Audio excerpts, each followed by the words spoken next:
Welcome to another episode of Yesterday's Capers. I'm Abdullah Moallim, and every week I'll be bringing you the very best shows from the past that the world has to offer. Happy Black History Month! Yes, it's that time again, and for the next month we'll be looking back at some of the most memorable black cartoons and TV shows. This week we got Malcolm and Eddie, Between Brothers, and the Wayans Bros. 3 90s black sitcoms, and we'll be ranking these shows from 3 down to 1. So, let's get started. And joining me as ever, it's producer Paul. Hey man, how's it going? Happy Black History Month. Can you believe it's already October? Yeah, I know, it's crazy, right? It's just flown by. I know, it just feels like I was doing Black History Month on February yesterday. Yeah, exactly. Just quickly, I just wanted to put you on the spot a little bit. I know we didn't speak about this before. We normally have a little chat. Lewis Hamilton, right, has launched the initiative for I think it's like We Racers One. So he's trying to get more black drivers into Formula One, which I think is fantastic. I think it's absolutely brilliant what he's doing, and he's done loads of like Who Shot Breonna Taylor on his shirt and stuff like that. He got a bit in trouble with the FIA for that, and so he's doing these protests. I think they're really cool. Anyway, that's not what I want to talk about. They're doing the Black Lives Matter protests at the beginning of every single race now, which is brilliant. Some drivers are standing, some are kneeling. I just wanted to get your thoughts on the whole standing kneeling thing. Well, because originally when Colin Kaepernick did it, it was a case of, oh, I'm not going to be a part of the national anthem and I'm not going to do it. And then obviously everyone was like up in arms going, why are you not doing that? What's wrong with you? Don't you care about America? And then Colin Kaepernick went to go speak to a soldier or vet. And he was saying, look, this is how I feel. Racial injustice. I want to protest because I think he was saying that there was something in the American national anthem that wasn't quite right. And he didn't feel like it was appropriate for him to stand and put his hand over his heart. And so I think the soldier told him, look, the best way to do it with respecting is if you kneel. You can kind of be there for the anthem. But obviously, if you want to protest and do your thing, then he's like, just take a knee. It's the most respectful way to kind of do your protest. And you're still going to be there for the anthem. But obviously, that was not enough for some people. And so they were like, oh, look at him kneeling. What an idiot. Doesn't care, and all that stuff. And now, fast forward a few years later, it seems like everybody's doing it now. Yeah, exactly. Got like most of the drivers on the grid are kneeling in support. Obviously, all drivers are supporting. Every single one of them are supporting, wearing the t-shirts and actually participating in the protests. It's just, yeah, some kneel, some don't. I just wanted to get your thoughts. That was all. I mean, it depends on what they feel. Ultimately, kneeling is one thing, but I think there's another thing. So, like, there was a game between I think QPR and Coventry, and the players didn't kneel. And so there was like this big outcry going, oh, how come these players ain't kneeling? And so Les Ferdinand, who was a former footballer, he's the director at QPR. And so he was like, why is everyone having a go at me? He's like, the reason why the players are not kneeling is because he's like, it's like an empty gesture. What are we doing after that?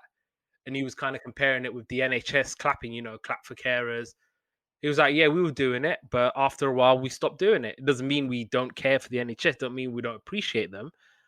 In the same hand as if we're not kneeling, it doesn't mean that we don't care about Black Lives Matter or we don't care about the plight of black people. It just means that we want to kind of do more and we want to try and kind of actions speak louder than words kind of thing. And I think that was what he was trying to say. And ultimately, I think it might be a case where, yeah, actions speak louder than words. If you're about it, then your actions, it will kind of reflect in your actions. If you're about it, and if you're not, and you're just standing up because you think, oh, I don't like Black Lives Matter because it's a Marxist movement, as I'm reading in on everywhere, then it's like, yeah, you can go suck a lemon for all I care. Cool, thanks.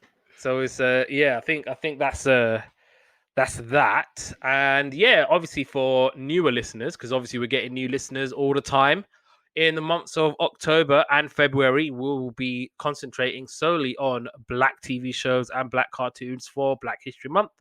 Black History Month in the UK is in October, and we also do a Black History Month in February for America because we've got a fair bunch of American listeners, and I thank each and every one of you for listening and downloading yesterday's capers. And obviously, we want to try and do as much Black History Month and Black shows and whatnot. And these are the 2 months that we do it in. So we're going to start with the Wayans Bros because that was the show that came out first out of the 3 we're doing.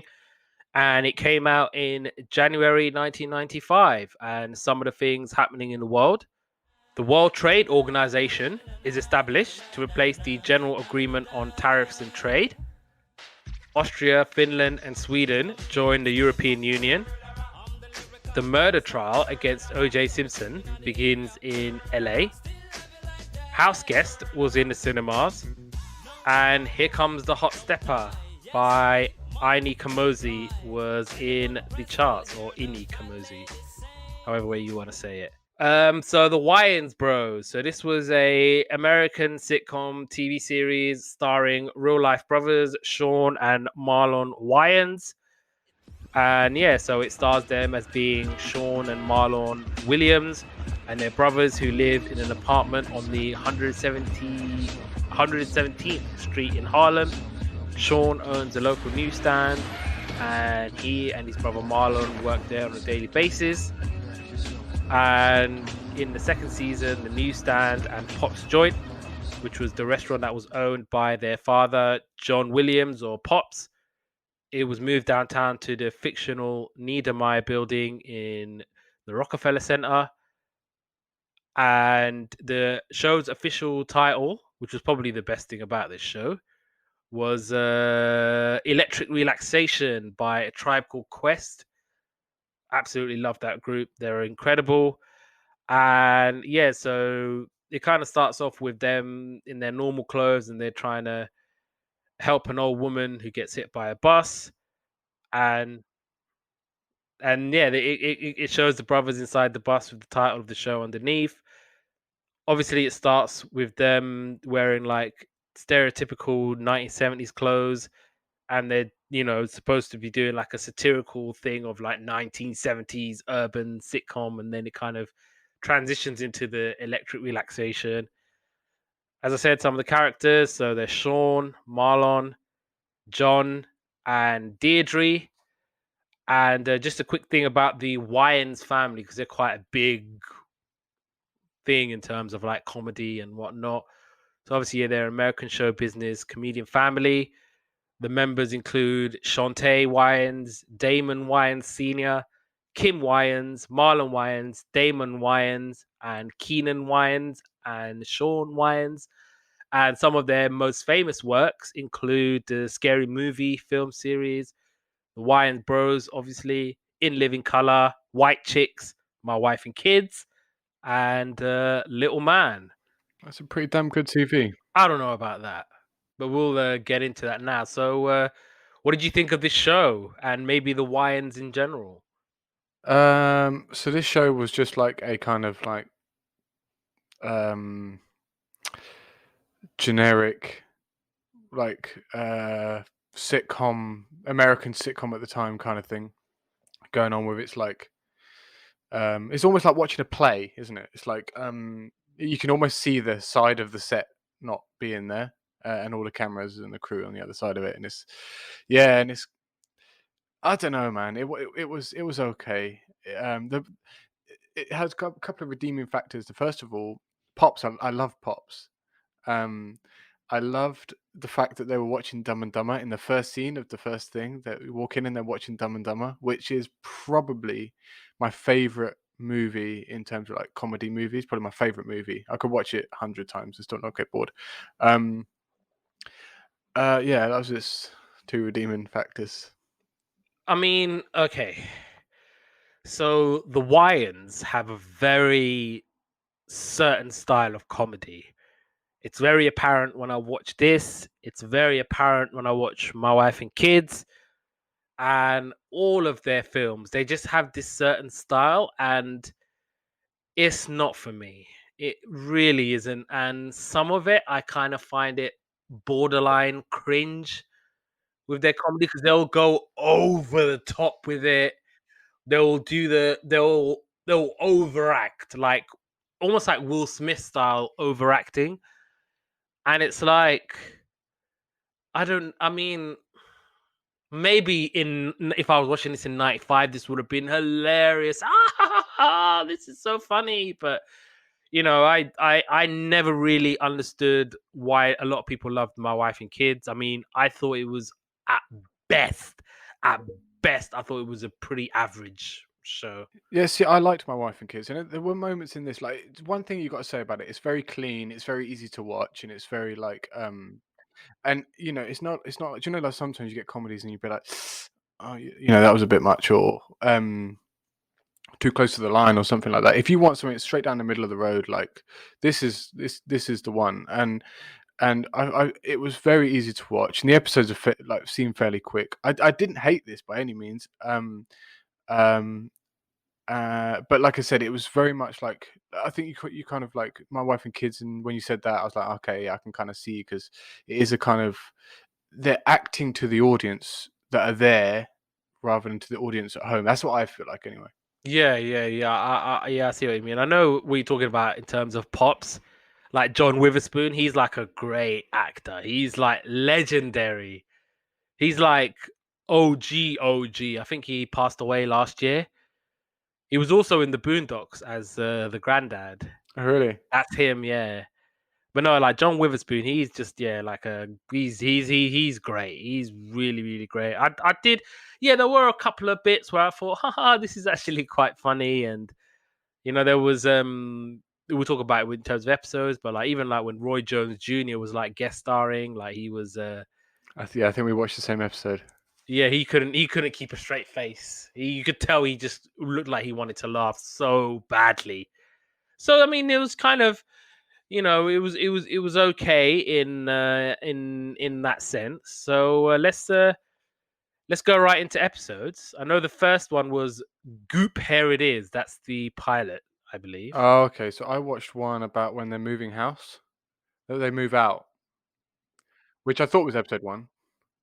I mean, it said episode one, but obviously when I looked it up, yeah. So I know the first episode was Goop. Here it is, and yeah. So it basically starts off with Marlon. He's upset because he wasn't like able to get in the club because he's got like bad hair. Like they were like, "Oh, you got really bad hair, so we're not going to let you in the club tonight and whatnot." And so he's thinking, you know what? I want to try and take over like a grooming product so that I can try and get into clubs and look good. And he basically makes himself like new hair, and so he's able to get into the club, and he's all like, "Oh my god, I love my new hair. And he's like, "Oh, I feel like a white guy now. I can get into clubs without hesitation or anything like that." And so he's like, "You know what? Maybe we can kind of make more of these." And so what they decide to do is try and get money for an infomercial, and they're trying to come up with names. So they come up with Goop. Here it is, or Goop. Here it is. They just kept saying like that, and it was so irritating. I almost felt like switching it off when they just kept saying, "Oh, we got a new hair product, and it's called Goop. Here it is." And it's like, just say Goop. Here it is. From the classic Whoop. There it is. Whoop. There it is. And just in case you didn't know, Yeah, that would have gone so. straight over my head. Okay, yeah, so there you go. Yeah, you and every other white person who's listening to the pod, yeah, they're going, "Oh, yeah, thanks, man. I didn't know. Now you know. Whoop, there it is." And so they're trying to get like a celebrity to do it, and they're thinking, "Oh, it's Ben Vereen." I don't even know who Ben Vereen is. They're like, "Oh, look, Ben Vereen. Let's get him." And then he's like, "Oh, no, no, no, I don't want to do it." And so they get Gary Coleman to do it. You know who Gary Coleman is? Yeah, I know who Gary Coleman is. Okay, there you go. Yeah. I was about to say, like, we're just talking about Willis. You don't know Gary Coleman? And so he's in the episode. I actually thought his cameo was really good in this. And so he comes in and he's like, oh, okay, I'll be the celebrity spokesperson. And so they have to do a live infomercial, and they can't find the monitor. So every time they're like, oh, they're trying to look where the hard camera is, and they The switch. yeah, so they're like Yeah. trying to look and they're trying to find it. And he's like, That gag, I love that gag where it's like turn, cut, turn, cut. That's brilliant. yeah, well, yeah, and so obviously the infomercial is he's trying to get into a club, but he can't, and he's in a wheelchair, and all of a sudden he puts on the product, and all of a sudden he's like dancing and whatnot, and they're like going to the live audience, going, "Oh, we're gonna sell it for $60, but for you, the listening audience today, we're gonna sell it for $59.99." Woo! And it starts to burn Gary Coleman's hair, and they're like, "Oh, there's nothing wrong with your hair," and then it starts to burn Sean and Marlon's hair, and everyone's like, "Oh, whoa, what's happening? What's happening?" And everyone's laughing at them, and it just basically falls apart. Yeah. So, what's the next episode you watched? Because the ones I watched were from season 3 and the finale, which was Yeah, the so one changed. I only watched 2 episodes of each show today. So I watched this one. Well, I thought it was episode 1, but it's one where so basically, so Sean and Marlon obviously live together, right? Yeah. And they kind of the whole idea is they get fed up and they move out and then they come back together at the end. So they come in and I think it's Marlon and is it Mike, the white guy? Are watching Dumb and Dumber on TV, Yeah. and gotta say, as soon as it came on, I was like, "Yes, this is going to be my show." And then it went like quite dramatically downhill from there. So Sean brings a woman called Toya home, and Marlon has Mike there. First, I thought there's a bit of kind of romantic interest between Marlon and Mike, because they were both acting very camp towards one another, and I was a bit like, is that already? And then but that wasn't. They literally just didn't mention it again. But uh, so basically they're kind of teasing Marlon, saying that, oh yeah, you bring. I think he said something about Toy, and he goes, "Oh, you must be the girl that done that. You must be the girl that done that." And it's kind of like teasing her, and she kind of gets fed up and leaves.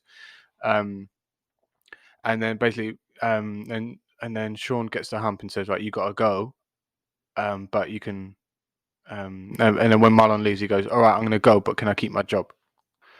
So Marlon comes back to get his stuff, and it turns out he's moving with Mike, and Mike's basically this like ridiculous character. He's like the stupid one, if you see what I mean. No kind of real respect there. And this guy called TC moves in with Sean, and he's kind of this like how can I say it? There's a character, but I can't really think who it is now. But he's kind of this like real smooth guy, and he's got a conch and stuff like that, and he's like real into his grooming and stuff. And he wakes up in the basically wakes up in the morning, and TC's kind of like he's got loud music playing. He's got his blender on the go, making his little juice, and then Sean just comes in, like looks at him and throws the blender out the window. And Marlon's having similar problems. So basically, Mike's alarm clock's going off. It's going off and off and off, and he's just sleeping through it. So he gets up and he smashes it. And he says, what time did you set your alarm for? And he goes, oh, about like, I don't know, 10, 11, 12. And it turns out that that's like, he's late for work. And he says, okay, I'll just jump in the shower and then I'll head to work then. And then Mike's like, well, we don't have any hot water. We don't have any heating. We don't have any phone. He goes, I haven't been able to pay my bills, but since you're moved in, maybe we can turn them back on again. And then when they go to, I think they go to their dad's at the newsstand, and he tries to give him the belt for not listening to them when it comes to like telling them not to move in. And when he gets back, so when Sean gets back, TC's changed the whole apartment, and he's doing his like kind of regime, and like he's got his hair in a thing, and he's got oil everywhere and stuff like that. And then so basically Marlon and Sean are having issues with their roommates. But when they see each other, the whole kind of like sitcom thing where they're like, "Oh no, it's fine. Actually, it's fine," but they're really like they're dying inside. So they decide they come clean with each other and just say, "Oh, I hate it," and Mike's rubbish and TC's rubbish, and they decide to live together again. And then when it kind of cuts away, they Pops pays TC and Mike to because he paid them to be irritating so that they get kicked out. And then he said, "Oh, I thought you were going to give us $50 each." And he goes, "No, $50 between you." And they kind of give him a bit of sass back. So he takes off his belt and tries to chase them with it. So the next episode I watched was actually series 5. I think it was the last one. It's the boxing one. Yeah, Rope-a-Dope. Yeah, I watched that too. So we'll save that for later. And then in between all of that, I watched season 3, episode 4. Got to have a job. So basically, it starts off with Sean and Dee, and they're talking about pickup lines and how bad they are. And Sean reads out to one random girl, and it works. I think the pickup. I think it was something along the lines of, "Oh, do you have a quarter?" Phone your mum and tell her you're not coming home tonight. No, it's not that, but it's along those lines, and it's like, yeah, you can call, and he goes, "Because I want to call my mama and tell her I'm in love." So she falls for that, and then Marlon walks in, and he's like, "Hey, I got the gig. I'm gonna be in a malt liquor commercial, and I get $500 and a whole bunch of malt liquor." And so yeah, and then the ad is just basically them sitting on a stoop, and they're like basically singing, and it's just like a really stereotypical ad. And they're like basically promoting malt liquor and going, "Yeah, drink this, y'all, it's malt liquor." And then so one of the white producer guys, so they're all like gathering, they're all in the cafe or whatever, and they're all talking amongst themselves. And then the white guy, he's trying to get their attention, but he can't because obviously, he's in amongst loud black people. So he's like, "Oh, what it is, homeboys and hood rats?" And everyone turns around like, "Did you just say that, fool?" And so he's like, "Oh, we want you to be a spokesperson, and we want you to rep this malt liquor company even more." And so he's like, "Okay, yeah, I'll do it." And then he's basically getting gifts for everybody. He got Pops a Howard Melvin and the Blue Notes jacket, which is like apparently his favorite Motown group. And for Sean, he gets 2 months rent. So he's like, "Oh wow, 2 months rent." And he goes, "Okay, so that's another 11 months to go then." And he goes, "Oh, everybody come and watch my new ad." And the new ad basically offends everybody. Oh, okay. So basically, there's a guy in a job center, a black guy, and he goes, "Oh, come on, lady. I want a job, man. I want a job." And so he comes out like he's super freak or someone. He's got like sunglasses. He's got like dreaded hair coming down. He goes, "Oh, y'all want a job?" Ha ha ha. And he's just basically like throwing malt liquor. Actually, what was funny was he actually smashes it over his head. He smashes it over it. I'm like, "What are you doing?" That actually made me laugh. And he says, smashing it over head. He goes, "Y'all want a job?" And everyone's watching it going, "Yeah, this ain't it, dude." And so everyone walks away. Pops is like, "You know what? You can have this jacket back. I don't want it. This is, really embarrassing." And Sean was like, "Yeah, I feel exactly the same, but I'm not going to give you back the rent money you gave me as a present. I'm going to keep that." And so Marlon's like, "You know what? I'm getting money. I'm getting paid. I'm not going to change. Like, if you don't like it, then it's up to you." And then he sees like a little kid getting his autograph, and the little kid's like, "Oh, why should I go to school? Because I'm going to get a job. Woo! You're the man," and all this stuff.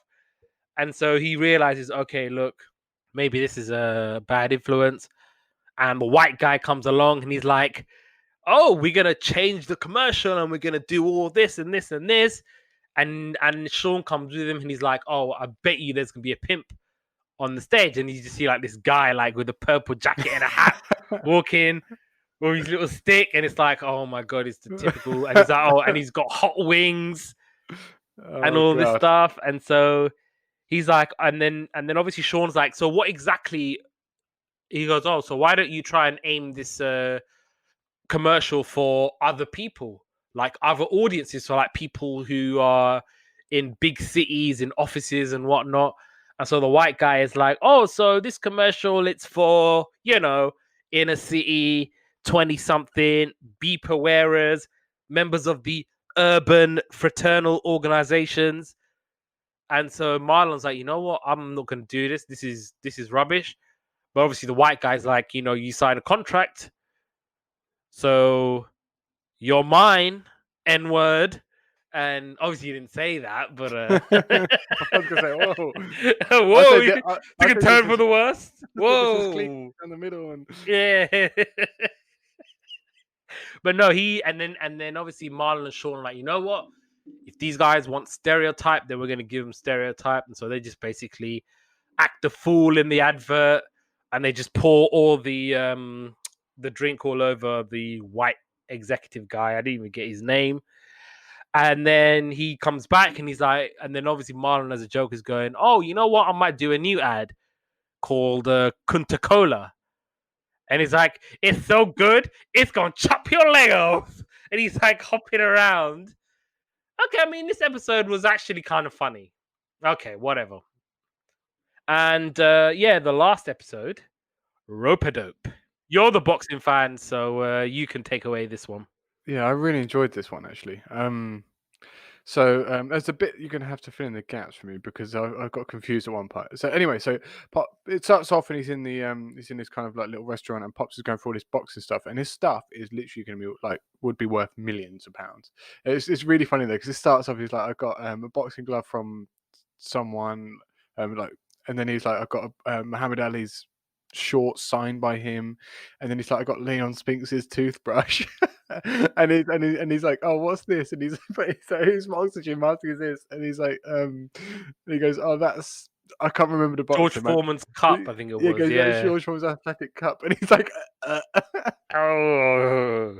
I saw it coming, but it was still hilarious. Anyway, then it kind of cuts to the title sequence, and one thing I was quite disappointed is the granny getting hit by the bus thing was taken out. Yeah, I Uh, think they kept changing it about a oh, bit. I enjoyed that bit because they literally said, "Oh, they're like helping the lady cross the road," and they just let her go. They let her go into the road, and the bus comes. Anyway, I thought that was quite funny. So Marlon's on the sofa with this girl saying sweet nothing, and she basically she's not interested, and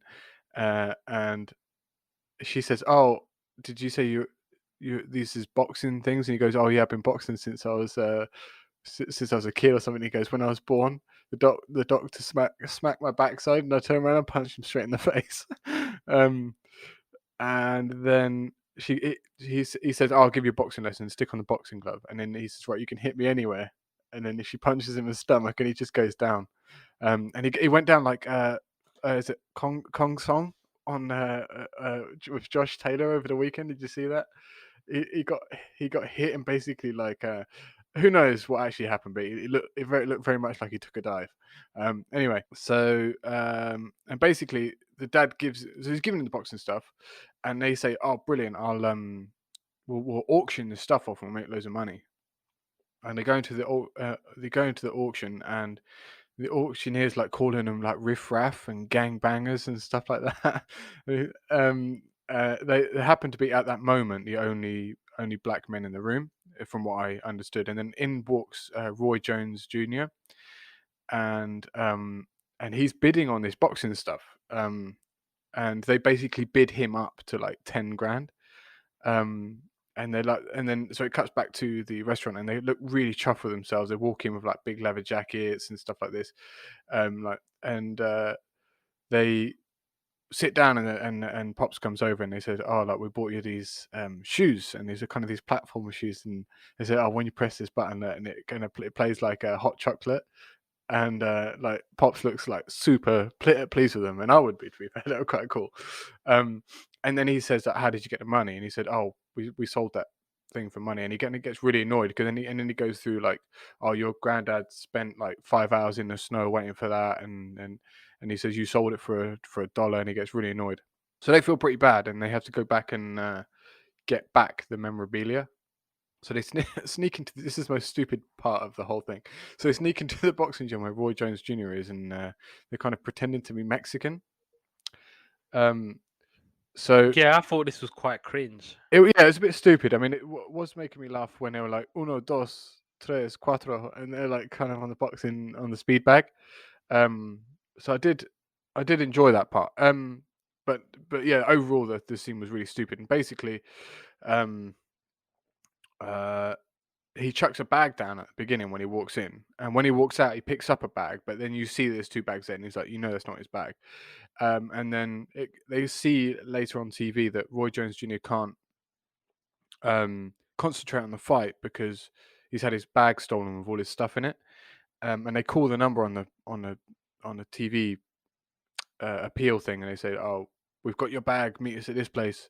So then they go back. They go there, and Roy Jones Jr. walks in, and they're going to swap the bag of stuff, but they're kind of doing this kind of scary movie kind of thing with the voices. And then he says he'll give the stuff back as long as he gives back they give back the money and his bag, and he'll give back the memorabilia. And then somehow, maybe you can fill in the gap here, but they got into a rap battle, and I was a bit like, where? I literally looked away for 1 second. I come back in a rap battle. Anyway, so then they go back to the thing, and Pops is happy that they come back with the stuff, and they're like, oh, but we could never find those shoes. Like, did you ever find them? And he's like, no, I don't know where they've gone. And it turns away, and his shoe starts singing again, which I thought was quite a nice end to it. So yeah, I thought this episode like did make me laugh a few times, and it was quite a nice episode. I think the best thing about it, like I was saying, was Roy Jones Jr. just trying to keep a straight face. Yeah. I was impressed that like all these cameos and stuff like that. It was quite quite cool, I guess, to see like because it makes it so it's very self-aware. Do you know what I mean? They're not pretending to be anything that they're not, and I really like that about TV shows. It's like, oh, we know this is a little bit cheesy and a little bit this and a little bit that, but yeah, so what? It's fun and we enjoy it. Yeah, definitely, and yeah, I think you pretty much did that bit well. So, any last words on this program? No, I mean it was like a two-scener. It was a two-scene sitcom. Very basic setup. Yeah. I thought it was like My Wife and Kids. I just thought it was incredibly average and ordinary. I'm sure a lot of people are going to be listening going, "You're crazy! How can you say that? The Wayans are legends!" And they are legends, and I will let them finish. But their style of comedy is, in general speaking, it's not really for me. Yeah. So the next one is Malcolm and Eddie. So this came out in August 1996, and some of the things happening in the world. Boris Yeltsin is sworn in at the Kremlin for a second term as president of Russia. Oasis plays the biggest freestanding concert in UK history at Nebworth. Their Royal Highnesses, the Prince and Princess of Wales, are formally divorced at the High Court of Justice in London. Her Royal Highness, the Princess of Wales, is restyled Diana, Princess of Wales, due to the Queen's letters patent issued a week earlier. Jack was in the cinemas. Amazing film. Such a beautiful film. And The Crossroads by Bone Thugs and Harmony was in the charts. Malcolm and Eddie.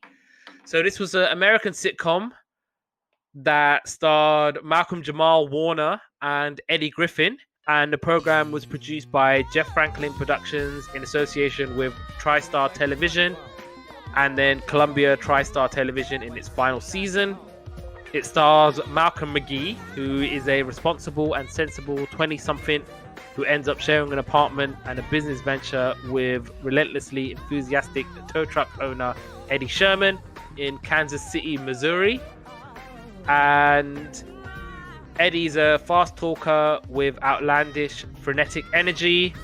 And his charming innocence always seems to get the two into hot water. But no matter what the situation, these opposites always end up bailing each other out. And when the guys unexpectedly become recipients of a considerable sum of money, Malcolm and Eddie decide to buy not only the old Irish pub below their apartment, but the entire building, including Eddie's garage, as an investment. And as new bar owners, the guys give the place a facelift by turning it into a sports bar and renaming it McGee's. And they hang out there with local regulars, including Tim, who's a gentle giant who works as a nurse, and Nicolette, who is the Motormouth Police Academy cadet with a love-crazed obsession for Eddie. And Malcolm manages McGee's, and Eddie's trying to bolster his fledgling one-man, one-truck towing operation into a fleet success for these two. And yeah, it's a way for them to stay out of trouble. Both Malcolm Jamal Warner and Eddie Griffin were nominated for an NAACP Image Award for Outstanding Actor in a Comedy Series in 2000 and 2001. And so just quickly on both of them. So yeah, Malcolm Jamal Warner, he's an American actor, director, producer, musician, and writer. And obviously he's best known for his role as Theo Huxtable on The Cosby Show. And he was named after Malcolm X and jazz pianist Ahmed Jamal. So it comes with Malcolm Jamal Warner. And he's currently starring as Dr. A.J. Austin on the Fox medical drama The Resident. Eddie Griffin is an American comedian and actor, and he was best known as being in the film Undercover Brother. And the sad thing about this program was that they didn't actually get on in real life. Oh, really? Yeah. I think Malcolm Jamal Warner was on Sway, who's like a radio host in America. Yeah. And he was talking about, obviously, Malcolm and Eddie, and he was saying that we didn't really see eye to eye, but it never really got in the way of us basically getting that bag. Like, you know, when it came down to it, they said that they were very professional. They did their job. When it was time to go, it was time to go. When it was time to be professional and film, they were professional and they filmed. Never guessed that. I can kind of see maybe. We'll talk about it in a little bit, and I'll maybe try and see if there might be a reason, or see if we can make it make sense. And yeah, I mean, let's just go into it. Let's talk about it. First thing, I want to say like a big boo to YouTube for blocking half of the episodes on this. I only so watched 3, so I didn't really bother about. Oh, they blocked so many of the ones that I wanted to watch. But this show, it was the same kind of format, really. Like it's kind of like a two scene, like what half open set kind of thing going on, set pieces. Very much ordinary sitcom kind of style in its filming and its delivery, but like I thought the actors were kind of likable. I like the characters. I thought it was quite a cool TV show. Yeah, it was. Yeah, I like this one actually. I quite like this show. Okay, so I'm not necessarily surprised that you like it. And so, okay, so basically, this show, apparently, the producers, the directors were white. And okay, so I did not like this show at all. I thought it was boring. I thought it was cringe. I thought it was a way of like doing, you know, the palatable black people kind of a show to kind of please a certain audience.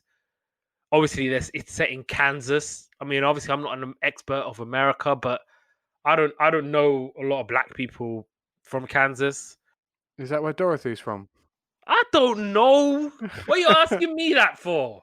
Shoot. I don't know. Yes, I guess she's from Kansas. But and I think yeah, Malcolm Jamal Warner was saying that when he was on the Cosby Show, it kind of felt like he was doing a show that portrayed black people like as as being like kind of not higher ups, but like doing well for themselves. But he was saying, whereas this show was kind of like, oh, we're just black guys who are trying to appeal to a certain audience.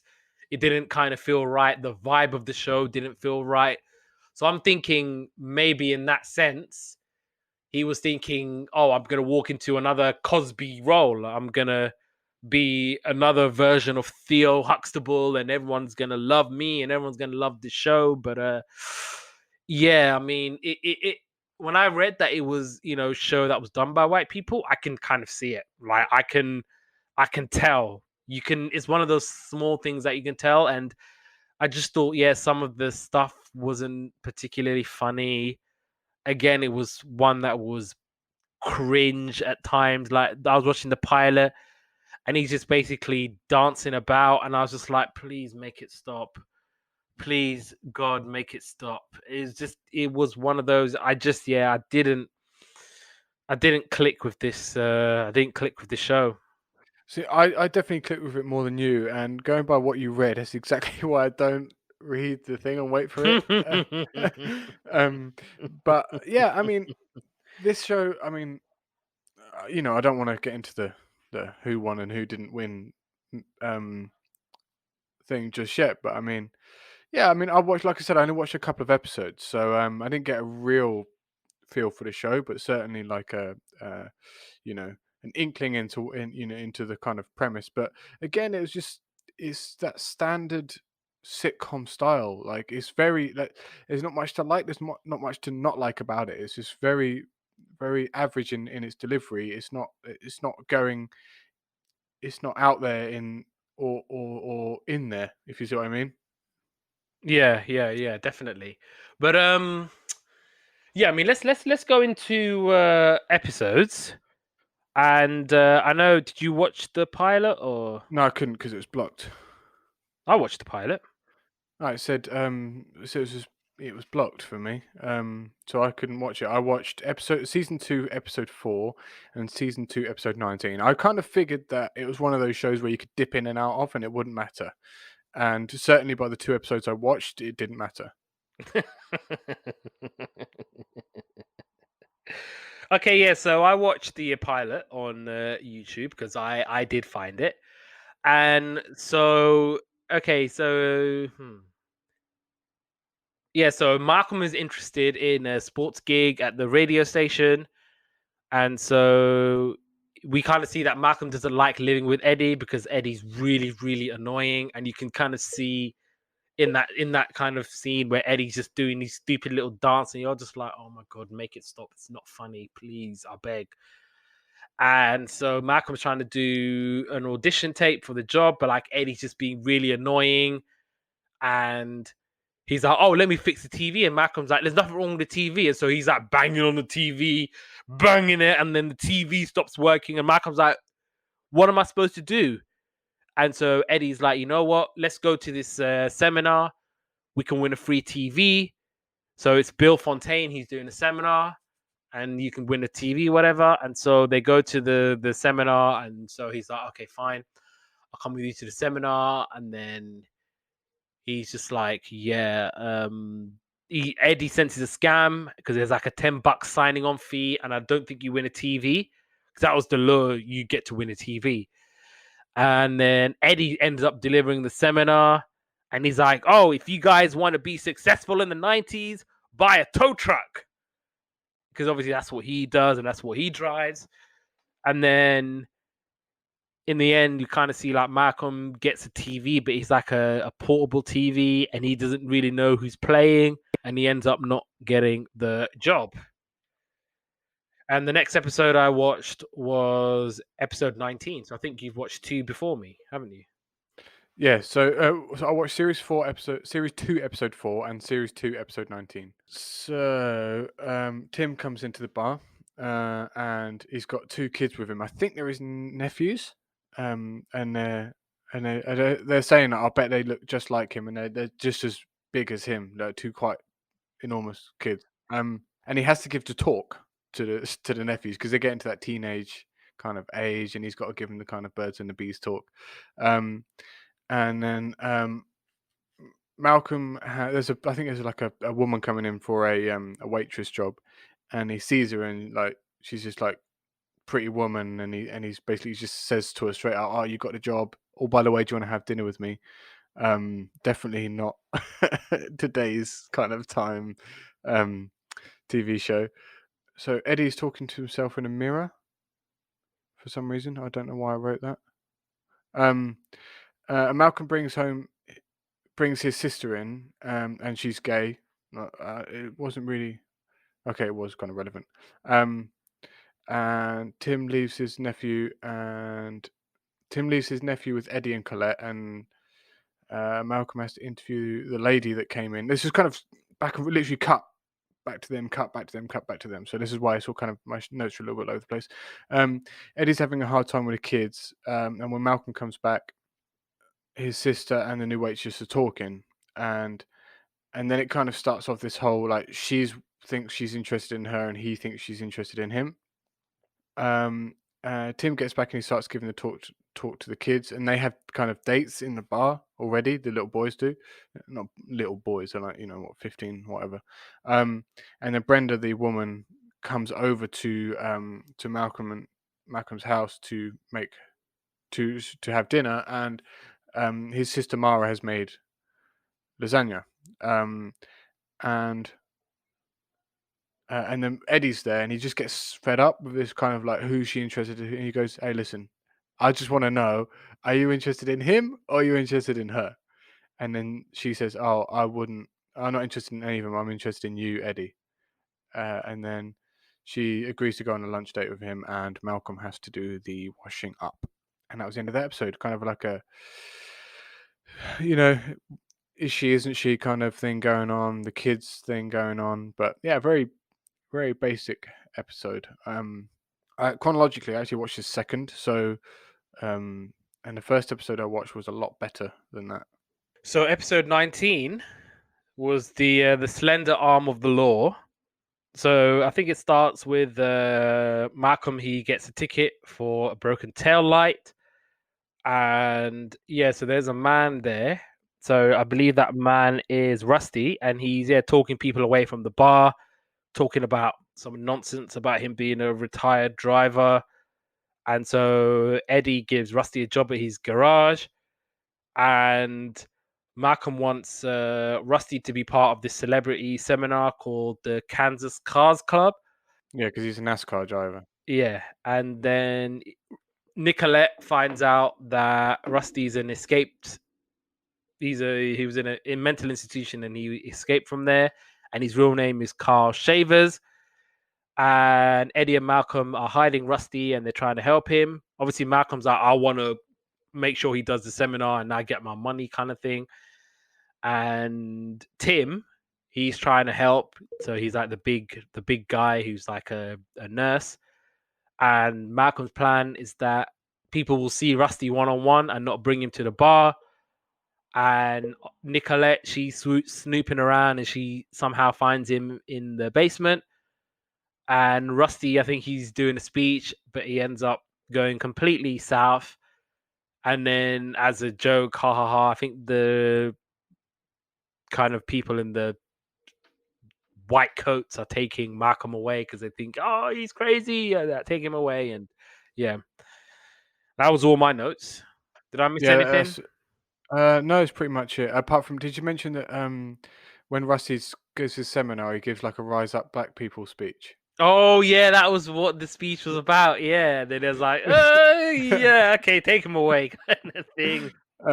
Also, he looked like. Have you ever seen Gavin and Stacey? Do you know Dave Coaches? All he needs is a moustache and a Welsh accent. Yeah. Yeah, so I thought he looked like him. Anyway, I just wrote that down now.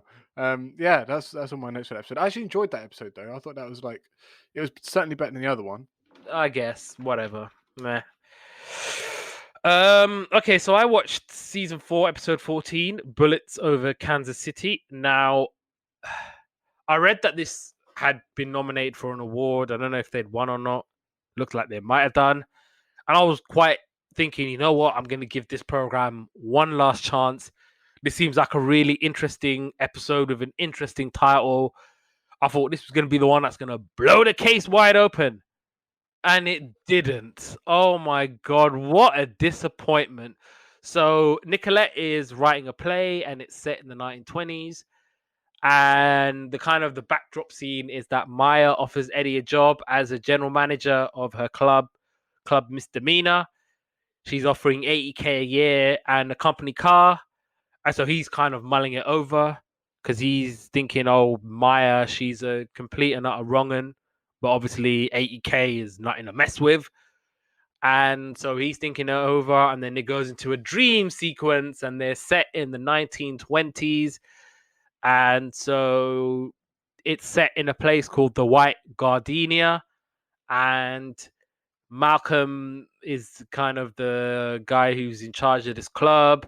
It's a speakeasy, obviously, because it's set in the 1920s, and prohibition was very much a thing. And then there's someone who comes in, Mia Lang, and she's like the competition, and she's saying, "Oh, the club should be shut down by next week because they don't like competition." And so she's like, "You know what? I'm gonna get him." And then you see like Eddie, but he's Eddie the Hat, and he's got a gun in his hat. So every time he turns around with his hat, a shot goes off, and he ends up shooting the bouncer by accident. And he's like, "Why are you shooting me for?" He goes, "Oh, you didn't warn me." So you get turned around. And so Maya's like, "You know what? I want you to take out Malcolm." And she's like, "I don't take no for an answer." And Eddie's like, "Oh, I don't really want to do it because I went to the club and Malcolm saved me from choking on a shrimp cocktail." And then she's like, "You know what? You're going to do it anyway because I'm going to pay you and all this stuff." And so he ends up going to the club. He ends up shooting Malcolm. He ends up shooting all the other witnesses. But it was a ruse. And Eddie double crosses Mia and she gets caught by the police. And then Nicolette finishes her story. And so Eddie's like, "You know what? I'm not going to work with you at Club Misdemeanor. You're wrongin' and you need to leave." And Nicolette's story gets published. And that's all I have to say about this show because, yeah, it wasn't. You done? I'm done. I'm done. All right, y'all finished or y'all done? Okay, so finally we're coming on to Between Brothers. And so this show came out in September, 1997 again. And some of the things happening in the world that didn't include Princess Diana's funeral. Oh yeah. I mean, I didn't want to kind of mention that because obviously it happened. I remember that time very, very well, and it being on the telly from dusk till dawn. But obviously, yeah, very, very sad. Princess Diana was a real one, and yeah. Other things that happened in this month: Wales votes in favour of devolution and the formation of a National Assembly for Wales. The Islamic Salvation Army, which is part of the Islamic Salvation Front's armed wing, declares a unilateral ceasefire in Algeria. Apple Computer Incorporated names co-founder Steve Jobs interim CEO. LA Confidential was in the cinemas, and Got Till It's Gone by Janet Jackson and Q-Tip was in the charts. I love Q-Tip. He's also in A Tribe Called Quest, as we mentioned when we were talking about the opening theme song of the Wayans Bros. Yeah, Q-Tip is one of my favorite rappers / MCs. I think he's one of the best.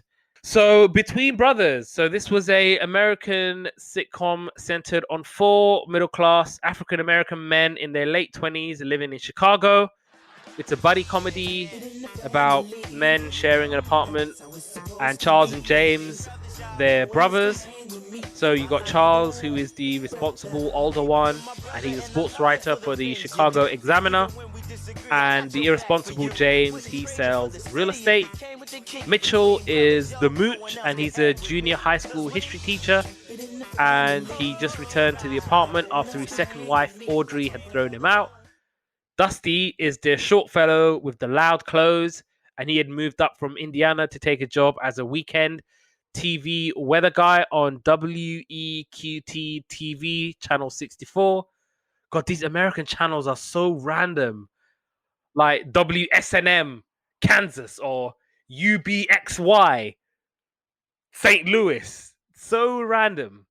But yeah, and yeah, most of the episodes focused on their jobs and dating problems and the not always helpful advice that they gave each other. So let's talk about this show. This show I watched first in the list of shows we're watching this week, and I was like, um, instantly warmed to this show. I know you're probably going to destroy it for me in a minute, but I really, really enjoyed the show. I thought it was, um, I thought it was funny. I thought it was like the characters were likable. Obviously, it's still the same. It's still the same kind of like two-scener sitcom thing where I think they go to the pub, right? I think it's a pub. It's one with a pub. Um, instead of like Central Park, it's all the same, like Friends and whatever. It's all the same. That being said, I thought the delivery was excellent. The characters were likable. I didn't mind it so much. I didn't mind that it's done by white guys, isn't it? You just tell me now. Okay, so I also really like this show too. I really liked Between Brothers. I instantly warmed to it. I thought it was good. I thought it was funny.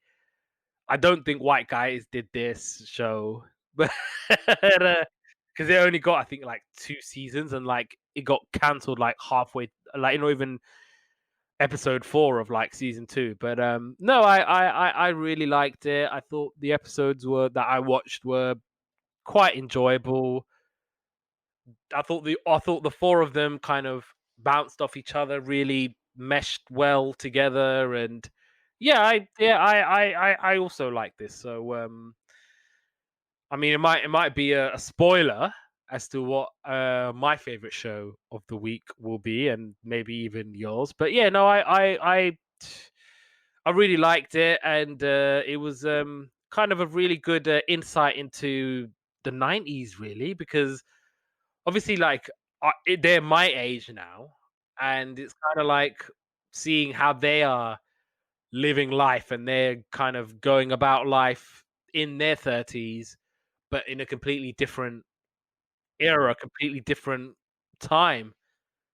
Because Yeah, I think one thing you got to see with all three shows today, they all had that kind of place they hung out, which now I think, and Friends and is it Big Bang Theory or whatever thing, all stuff like and Two and a Half Men and whatever the other standard American sitcom things are, where and they always have like the kind of the place they hang out, the friends that are together. They always have the stupid friend, the sensible friend, and the kind of in betweeny ones, and they all follow almost exactly the same format. Obviously, like Friends has got to be one of the most, if not the most successful sitcom ever, surely. Um, so obviously the format works and people like it. This show, I just thought, yeah, I thought it executed everything really well. Still the same, like, um, looked like a kind of theatre thing you were watching. Like you could definitely tell the audience was there, and it was kind of like, they enter the scene, they do their thing, and they exit the scene, and it's very theatre almost. yeah, Yeah. but no, let's go into episodes. So I watched Emergency Contact, which I In believe was case of the emergency, first yeah, episode. that was the pilot. Yeah, Yeah, yeah. So this one starts off. Charles and James are in their apartment. James is trying to balance his checkbook, and he's saying, like, "Oh, I can't. I've been trying to do this all day. I can't do it." And then Charles says to him, "Listen, sometimes you just have to make some tough decisions." Oh, 'cause he's talking about he needs to take this girl out, and he ain't got enough money to do it, or something. And he goes, "Sometimes you're gonna have to make hard decisions. You have to let people down." He goes, "Oh, thanks, man. I knew you'd understand." And he rips up the rent check he was going to give him. And then there's a bang at the door, and they're like, "Oh my god!" And they're like, and he's like, "Oh, don't let him in." And then you just hear from the other side of the door, he's like, "I know you're there. I can see your eyeball." um, and yeah, this is so you've already mentioned this in beginning bit where and he's left his wife, and then he goes, "Oh, I've left her." And he goes, "Oh, when did you do that?" He goes, "Oh, after she threw me out." I did like that line. Yeah, So he's trying to he's trying to feel like he's got a one the up. pride. Yeah, male pride. Yeah, and he goes, "Oh, it's nice to be back on my old bed again." And he's like lying on their sofa, and he's like, "Oh, look, my sunglasses are where I left them." And then enter, is it Dusty Canyon? Dusty, yeah. The weather guy with Yeah, his jackets. I liked him. yeah, he's got his like palm tree orange jacket with palm trees on it, very loud TV jet, like not TV jacket, loud jacket, and and he has an interview with a national TV weather station. So I think this is kind of like a career opportunity for him. Um, and then so meanwhile, Charles and James, like whilst he's in there, they kind of make a vote because their house is kind of full. They make a vote for Mitchell to live with Dusty, and they're like all in favor, and they both put their hand up, and then Dusty's like with his hands down, and then James is on his way out, and he says, "Oh, I'm going to take your gym membership down to the gym," and obviously he gets money, I think, for referring a friend, kind of thing. And then he notices on the list that Charles has put Dusty as his emergency contact, and then he goes around asking everyone that he can find, like strangers and friends alike, and he just says, "Who would you put as your emergency contact?" And they all say, "My sister, my brother, and this and that and the other." So he gets really offended that Charles has put Dusty. And then Charles says to him that it's because he's been irresponsible, and like if you clear your act up, that's fine. And so then he ends up, he goes to the bar and he pays his bar tab, which is like one of those ongoing things where he's like never paid his tab, and then he decides that he's going to be the designated driver for everyone in the bar, and then he cops off with a woman, and Charles is there to be on a date with this. I can't remember the lady's name, but she is a lady that he's on a date with, and I quite like this bit. So basically, he's like, "No way am I gonna, mop up after James again." And then it cuts to him in a car, and he's like, "Oh, you having a good time?" or something like that. And then you get this drunk guy kind of lean forward, and and it turns out that he's had to, mop up after James. His date gets mad and kind of leads him to it, and Charles gets home and wants to beat James up. Then they go back to the pub in the morning. I think they have a chat, and the lady comes in, and James has called her and said, "Look, listen, it was all my fault." And I think that he gets a second shot at the date. Did I miss anything out? I don't think you did. Yeah, so Dusty Go doesn't on. get his big weather gig that he was after. Oh yeah, yeah, yeah, yeah, yeah. So he doesn't get a job. No. All right. The next episode I watched was episode 2, the big 3-0. So yeah, so initially it starts off with them talking about the best place to meet a girl. James is like, "Oh, the best place is definitely the gym." Charles is like, no, it's actually the library." Dusty's like, "The pet shop." And they were saying, "Oh, the place to definitely not meet a woman is a bar." And so they're getting ready, and then obviously we find out that it's Charles' 30th birthday, and so they're getting ready for all of that.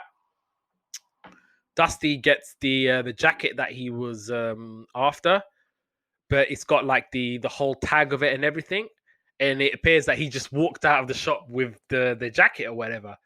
And they're all going, "Are you crazy? Like, we've got to take the jacket back." And so Dusty's like, "Oh, so you take it back? I'm gonna be working." And they're like, "I'm not gonna take it back. You take it back. You're the one who bought it." And so they're all like figuring out what to do with the jacket. And I like that Mitchell was like, "Oh yeah, I'll take the jacket." Like a black guy walking in with a jacket with a tag on it. You know what that means, don't you? That means a prison sentence for me. Like, no chance. And so Charles is trying to work. He's got this really important article to write, but there's like a bunch of younguns playing basketball, and he's like basically telling them, "Oh, you need to like get out of here." So they're like, "You know what? We challenge you to basketball. Like, if you beat us, then we'll go, because if we win, then we get to stay here." And so they have the basketball match. They end up losing, and so they're having the birthday party, but Charles is not feeling so good about it because he's like, "Oh, I'm 30, maybe I'm getting old, maybe things are not as how they used to be." And so James manages to get the jacket that they were all getting for Charles, and it was basically his varsity jacket from high school. So the ones that the jocks The wear. letter jacket. Yeah, Letterman. Yeah. Or yeah, that's what they call it. Can you imagine that in UK schools? First of all, I think none of the schools had the budget to give you anything, but you had to buy your own Yeah, yeah, you have to jumper, buy a school uniform, and then and they were if and they you were cost over the roof as well. yeah, if you were watching a football match at thing, you'd be standing in a muddy field as well, not on some like fancy bleachers. No, yeah, I mean, yeah, we had uniforms, but like they cost an arm and a leg. They did, didn't they? And me, was growing exponentially every year. So can you imagine, like from year 7 to year 9, I just went just shut up. It's like, yeah, I'm gonna need a new blazer. I bet your mum was like, "If you grow one more time, you're going to go to school." And I think I bought a blazer for every year wow, and they weren't cheap. I mean, I think because I I grew had into my year 7 one really quick. Because I remember obviously in year 7, as you do, you have to be wearing clothes that are like bigger than you. So I'm like, wearing all of that, and it's like, yeah, I grew into them all right. my I was lucky because I was the first boy to go to school, secondary school. So we had our blaze. Obviously, boys and girls blazers had buttons on different side, right? Um, and then so I got a new blazer, and then I got a new blazer when I grew out of that one for my last few years of school. And my brother got the old hand me down. So Yeah, I was the first. Yeah, yeah. Come to think, I was the first boy as well. So I would always be wearing the new. That would always be the case. And then yeah. So anyway, James and Charles go back to the basketball courts. Like, you know what? Let's show them. Let's take it back old school. And so they end up, playing really well in the basketball game. It's a draw, and Charles like, you know what? Let's call it a draw so that nobody loses. Everyone can walk away with their pride still intact. And the kids are like, you know what? Nah, we don't want no tie. And he goes, you know what? Fine, I'm gonna win. And so he ends up shooting the game winning basket. And yeah, the episode ended. I thought, yeah, this was a fun episode. Any other ones that you watched? yeah, so I watched an episode called Dusty in Love. Ooh. And this is like it starts off, and the boys are kind of talking about how they know when they're in love. Oh, I get butterflies in the stomach. I can't eat. I can't. Everyone has a kind of like different way that they feel love. Um, and then Mitchell says something about I feel like forgiveness and this and that and the other, and he's got his finger on the pool table, and then I can't remember who it was, but someone breaks and one of the balls smashes him in the finger, so he tries to go and kill him. Then goes back in there in the pub, and James is asking Charles if he can borrow $500, and he's like, "No, I ain't loaning you $500." And he says, and then I think James has these like stories in the pocket, his guilt trip kind of stories, and it's about some time when they were both queuing for pancakes, and only James had money, and he bought Charles some pancakes. So anyway, so he gives him the $500. Dusty walks in with this woman, and I think it's the lady from My Wife and Kids, but I couldn't be sure. What, Tisha Campbell Martin? I don't think she's Tisha Campbell Martin anymore though. So Tisha Campbell. Yeah, I think it was her. I couldn't be 100% because I didn't IMDb it.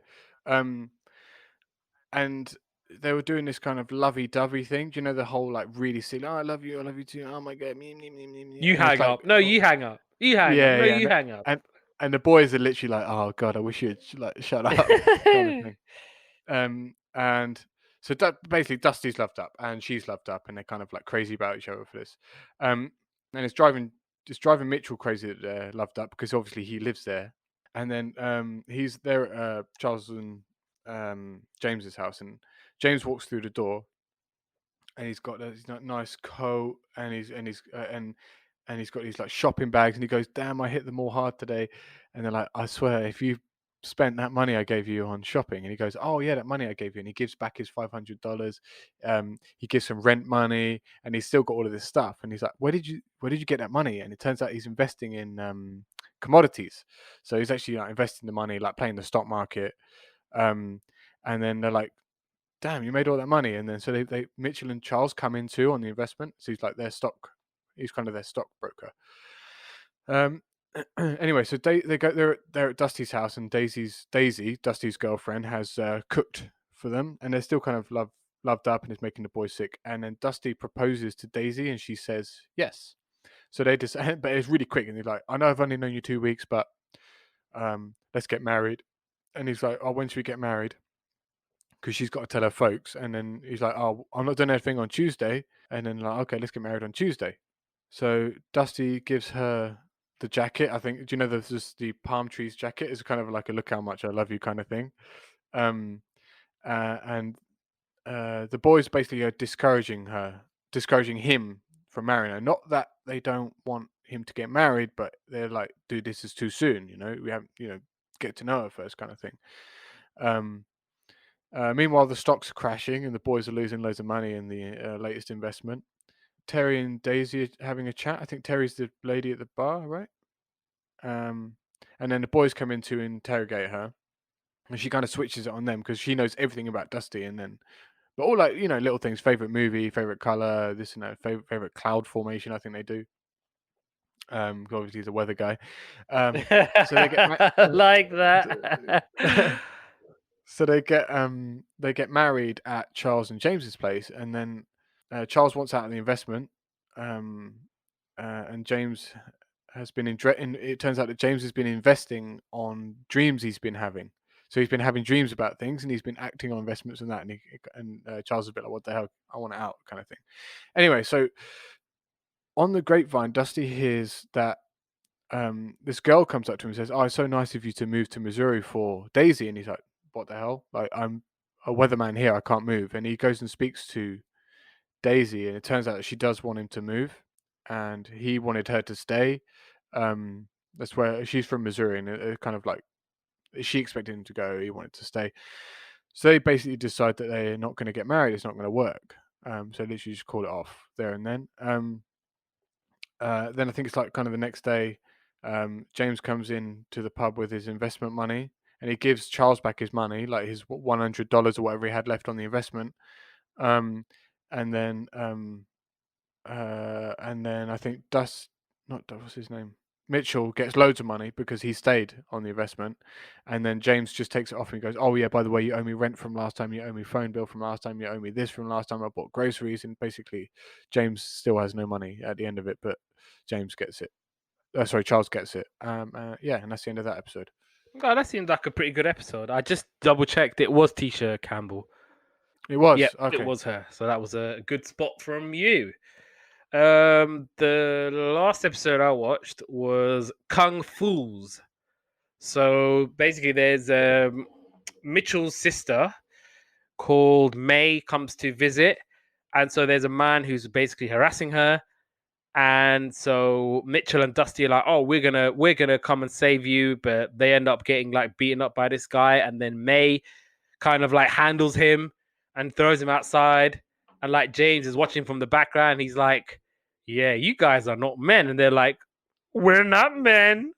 A girl fought for us." And it's so stupid. Like, just kind of showed like, the fragility of men in this episode. Yeah. Like just laid out bare. And so James like, you know what? Okay, fine. If you guys feel so bad, then I'm gonna suggest you go to my karate class. I'll give you the number to my sensei. You can go to the karate class. And they take him to the karate studio, and they're basically getting embarrassed by these kids, and they're basically like throwing them about, and they're like on the floor, and Dusty's like, "We're not men. We're not men." And meanwhile, Charles is interviewing NFL legend Jim Brown. And yeah, so he's interviewing him, and his boss, Stuart, is hiding from Jim Brown because he's like, "Oh, I did an interview with him once upon a time, and he was really upset with me."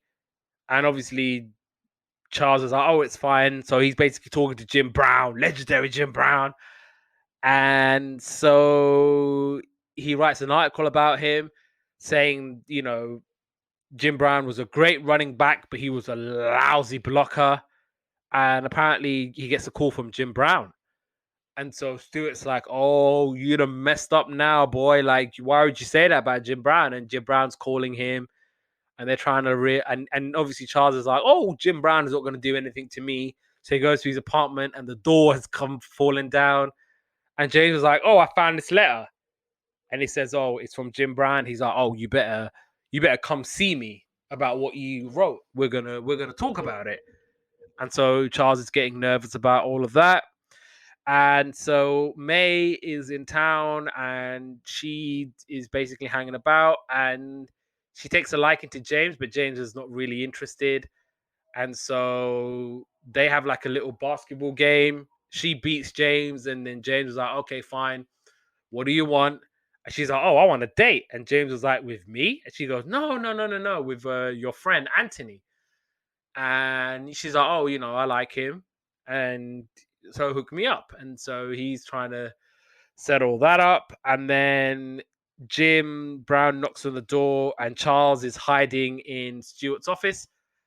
And he's like, okay, fine. We're all nervous about it. And so Stuart and Charles go to down the basement to hide from Jim Brown. And yeah, so they just end up bonding. They're just sitting there bonding, and they're like talking. And he's like, you know what? We've been down here long enough. Maybe he's gone. And so Jim Brown finds him in the basement. Ah! And so he's like, oh, please don't hit me. Please don't hit me. He goes, oh, I'm not going to hit you. Because he goes, I agree. Like, I was a lousy blocker. He goes, I was a running back. All I wanted to do was run and make loads of carries and rush for 1,000,000,000,000 yards. That's what I wanted to do. And he goes, the thing I took umbrage was you thought that I was a better footballer than an actor.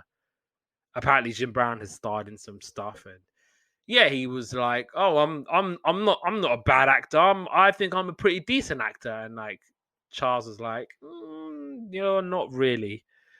And yeah, so Anthony, he stands May up. So James says, you know what, fine, I'm gonna take you out to the town. And yeah, so Mitchell and Dusty are like, you know what, karate's not really for us. And I like that the karate teacher was like, oh, are you two gonna start fighting? This ain't Soul Train. Because they just kept doing like wah wah wah, like just basically dancing. And they're like, this ain't. And she's like, oh, this is karate, not Soul Train. She goes, y'all are not gonna do anything. And they're like, you know what, fine, we're not gonna fight anymore. We're just gonna deal with things in a peaceful manner. And yeah, that was the end. That was the last episode I watched of Between Brothers, a show that I really, really liked. So I enjoyed this one. So let's rank these shows now then, from 3 down to 1. 3 Wayans brothers, 2 Malcolm and Eddie, 1 Between Brothers. Not even close this week. Okay, so my number 3 was Malcolm and Eddie. I thought it was the worst of the 3. 2 Wayans brothers, it was very, very mediocre. But yeah, Between Brothers was obviously the number 1 show, and it was a show that I genuinely liked, I genuinely enjoyed, and yeah, I thought it was fun. And yeah, that's all I have to say about that. That's all I have to say about that. And yeah, I'm going to bring it to an end now. So that was the first episode of the Black History Month. There's plenty more where that came from. So do stay tuned for that. And yeah, Yesterday's Capers is available wherever you get your podcast from. So please download and please check it out. And you can find Yesterday's Capers on the socials at facebook.com/Yesterday's Capers. We're on Instagram at Yesterday's Capers 1. On Twitter, it's Yesterday Capers. You can find me on the socials at Instagram at Abdullah_Moallim. On Twitter, it's Abdullah Moallim, all one word. You can listen to Third and One Fall, my brand new podcast, which is now available wherever you get your podcasts from. So if you like your NFL, if you like your pro wrestling, then do definitely check that out. And yeah, we'll be talking about all of those things and things of that nature. So as for Yesterday's Capers, join us next week for another Black History Month episode of Yesterday's Capers.